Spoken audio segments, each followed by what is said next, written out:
और खबरों का रुख करेंगे सुपरफास्ट अंदाज में। प्रधानमंत्री नरेंद्र मोदी ने आज गुजरात के प्रसिद्ध सोमनाथ मंदिर से जुड़ी कई परियोजनाओं का उद्घाटन और शिलान्यास किया। इनमें सोमनाथ सैरगाह, सोमनाथ प्रदर्शनी केंद्र और पुराने सोमनाथ के पुनर्निर्मित मंदिर परिसर शामिल हैं। इस दौरान पीएम मोदी ने अपने संबोधन में कहा कि आस्था को आतंक कुचला नहीं जा सकता। साथ ही उन्होंने कहा कि आतंक के दम पर साम्राज्य खड़ा करने वालों का अस्तित्व स्थायी नहीं है। केंद्र के खिलाफ विपक्षी एकता को दिखाने के लिए आज 15 दल वर्चुअली बैठक करेंगे। इस बैठक को कांग्रेस के अंतरिम अध्यक्ष सोनिया गांधी ने बुलाया है। आज पूर्व प्रधानमंत्री स्वर्गीय राजीव गांधी की 77वीं जयंती है। इस मौके पर पूर्व अध्यक्ष राहुल गांधी ने वीर भूमि जाकर उनको श्रद्धांजलि अर्पित की। पूर्व प्रधानमंत्री स्वर्गीय राजीव गांधी की 77वीं जयंती के मौके पर पीएम मोदी ने उनको ट्वीट कर श्रद्धांजलि दी और उनको याद किया। सीएम गहलोत ने भी ट्वीट किया और पूर्व प्रधानमंत्री भारत रत्न स्वर्गीय श्री राजीव गांधी जी को उनकी जयंती पर शत-शत नमन किया और उन्होंने लिखा कि देश में संचार क्रांति की नींव रखी। देश का पंचायती राज तंत्र भी उनकी व्यापक सोच से ही मजबूत हुआ।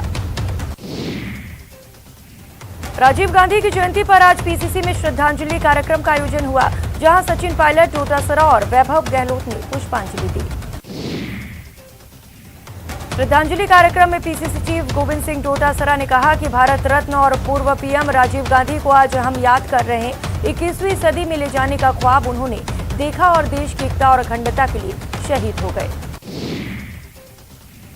वहीं डोटासरा ने बीजेपी की जन आशीर्वाद यात्रा पर जोरदार वार किया और कहा कि ये बीजेपी की यात्रा नहीं, ये बीजेपी की यात्रा होती तो वसुंधरा राजे भी होती। राजीव गांधी की जयंती के मौके पर अजमेर में माध्यमिक शिक्षा बोर्ड कार्यालय की ओर से पुष्पांजलि कार्यक्रम का आयोजन किया गया, जिसमें राजीव गांधी जीवन दर्शन विषय पर आयोजित निबंध प्रतियोगिता के विजेताओं को पुरस्कृत किया गया। देश के पूर्व प्रधानमंत्री राजीव गांधी की जयंती के मौके पर आज राजसमंद जिले में भी उनको याद किया गया। राजसमंद नगर परिषद सभागार में जिला कांग्रेस कमेटी की ओर से विचार गोष्ठी का आयोजन हुआ। पूर्व प्रधानमंत्री राजीव गांधी की जयंती पर आज कार्यक्रम का आयोजन हुआ। सूचना तकनीक से सुशासन थीम पर राजस्थान इनोवेशन विजन कार्यक्रम का वर्चुअल आयोजन किया गया। सूचना तकनीक से सुशासन विषय पर वर्चुअल कार्यक्रम के दौरान मुख्यमंत्री अशोक गहलोत ने संबोधन किया, जिसमें उन्होंने कहा कि राजीव गांधी ने 21वीं सदी का सपना देखा। आज दुनिया भर में भारतीय आईटी एक्सपर्ट्स की मांग है। नामी कंपनियों में आईटी एक्सपर्ट्स भारतीय युवा हैं। जयपुर सीएम अशोक गहलोत ने घोषणा की कि हर साल राजीव गांधी इनोवेशन अवार्ड दिए जाएंगे। प्रथम विजेता को 2 करोड़ रुपए दिए जाएंगे। जन आशीर्वाद यात्रा के दूसरे दिन की शुरुआत से पहले केंद्रीय मंत्री भूपेंद्र यादव जयपुर के आराध्य देव गोविंद देव जी की शरण को पहुंचे, जहां उन्होंने विधि विधान के साथ पूजा अर्चना की। बीजेपी की जन आशीर्वाद यात्रा का आज दूसरा दिन है। जयपुर में यात्रा के बाद जनसभा का आयोजन किया गया। इस दौरान केंद्रीय मंत्री कैलाश चौधरी, भूपेंद्र यादव के साथ सतीश पूनिया भी मौजूद रहे। जन आशीर्वाद यात्रा बगरू में बीजेपी प्रदेश अध्यक्ष डॉक्टर सतीश पूनिया ने कहा कि गहलोत सरकार ने पंचायत राज में डाका डाला और किसानों का कर्जा माफ नहीं हुआ। कोटा में लोकसभा स्पीकर ओम बिरला ने कैंप कार्यालय में जनसुनवाई की और लोगों की समस्याओं के जल्द समाधान होने का आश्वासन दिया। बिरला 4 दिवसीय दौरे पर कोटा बूंदी दौरे पर हैं। कोटा को चिकित्सा सुविधाओं की बड़ी सौगात मिली है। यहां चिकित्सा मंत्री रघु शर्मा ने जेके लॉन अस्पताल में 4D कलर सोनोग्राफी का उद्घाटन किया। इसके अलावा राजकीय आयुर्विज्ञान महाविद्यालय में विभिन्न कार्यों का लोकार्पण किया। बीजेपी के प्रदेश प्रभारी अरुण सिंह आज सीकर पहुंचे। यहां उनका बीजेपी कार्यकर्ताओं ने भव्य स्वागत किया। अरुण सिंह ने कहा कि केंद्र सरकार की योजनाओं को आमजन तक पहुंचाएं और उसका श्रेय भी लें। अरुण सिंह ने झंडारोहण कार्यक्रम को लेकर घर से बाहर निकलने पर सीएम गहलोत पर भी तंज कसा। न्यूज 18 राजस्थान की ओर से पानी की शुरू की गई पानी के लिए परंपरा सहेजे मुहिम को लेकर राजस्थान कांग्रेस के पूर्व अध्यक्ष और पूर्व उप मुख्यमंत्री सचिन पायलट ने भी शुभकामनाएं दी और कहा कि न्यूज 18 की ये पहल काबिले तारीफ है। जल जीवन मिशन के तहत मलसीसर उपखंड के 2 गांव में करीब 3 करोड़ रुपए की घर घर पानी पहुंचाने की योजना का मंडा विधायक रीटा चौधरी ने शिलान्यास किया। इससे पहले जवाहरपुरा पहुंचने पर ग्रामीणों ने विधायक का स्वागत किया। हाड़ौती में भारी बारिश से तबाही के बाद लोगों को मदद का इंतजार है। इस बीच आज यूडीएच मंत्री शांति धारीवाल ने कोटा में बाढ़ प्रभावित इलाकों का दौरा किया। बीजेपी की जन आशीर्वाद यात्रा पर ओडिशा दौरे पर केंद्रीय शिक्षा मंत्री धर्मेंद्र प्रधान और रेल मंत्री अश्विनी वैष्णव गुरुवार को भुवनेश्वर पहुंचे, जहां से सीधे पूरी जगत उन्होंने भगवान जगन्नाथ मंदिर में दर्शन किए। रामेश्वरम द्वीप में कोरोना फैलने से वहां गाइडलाइन का सख्ती से पालन कराया जा रहा है, जिसके चलते पर्यटकों की आवक घट गई है। भारतीय कंपनी ने लकड़ी के पुराने कैमरे के आकार की कार बनाई है। ये कार तमिलनाडु के त्रिची में बनाई गई है। कार बेलो कैमरे की काफी असामान्य शैली पर आधारित है। जम्मू कश्मीर के अवंतीपुरा के पंपोर इलाके में सुरक्षा बलों ने मुठभेड़ में 2 आतंकियों को मार गिराया। इलाके में सुरक्षा बलों का सर्च ऑपरेशन जारी है।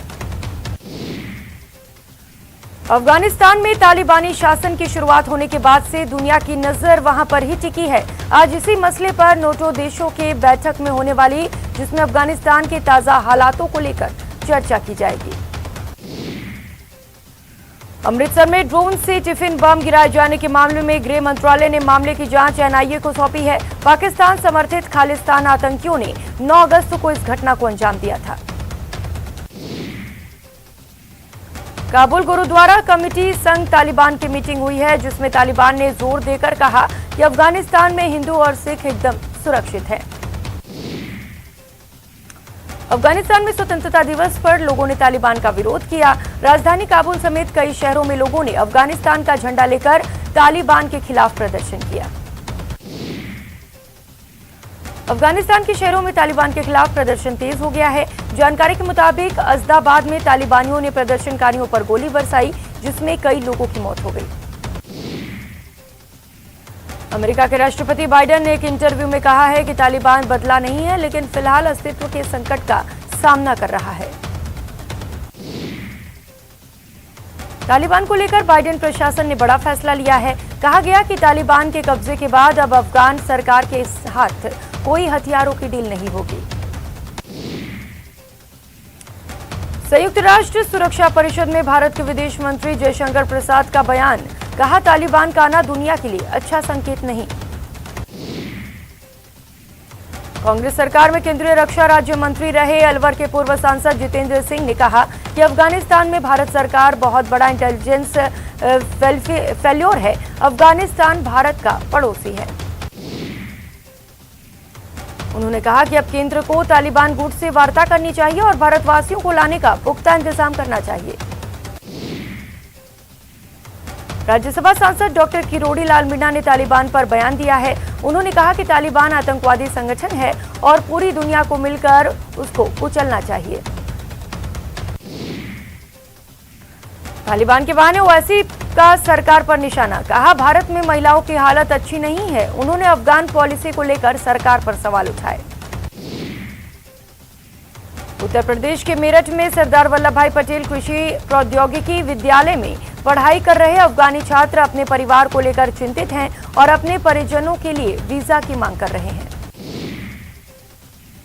कांग्रेस ने भूपेंद्र यादव जन आशीर्वाद यात्रा के बहाने बीजेपी पर तंज कसा है। पीसीसी चीफ गोविंद सिंह डोटासरा ने बीजेपी के मुख्यमंत्री पद के संभावित उम्मीदवारों में भूपेंद्र यादव का नाम जोड़कर चुटकी ली। साथ ही उन्होंने इसे बीजेपी की अंतिम यात्रा करार दिया। वहीं मुख्य सचेतक महेश जोशी ने कहा कि बीजेपी के प्रदेशाध्यक्ष सतीश पूनिया ने भूपेंद्र यादव के आगे आत्मसमर्पण कर दिया। पंचायत चुनाव में भी कांग्रेस का परिवारवाद का बोलबाला देखने को मिल रहा है। इसको लेकर भरतपुर में कांग्रेस पदाधिकारियों और कार्यकर्ताओं ने मोर्चा खोल दिया। जिसका आज समापन हुआ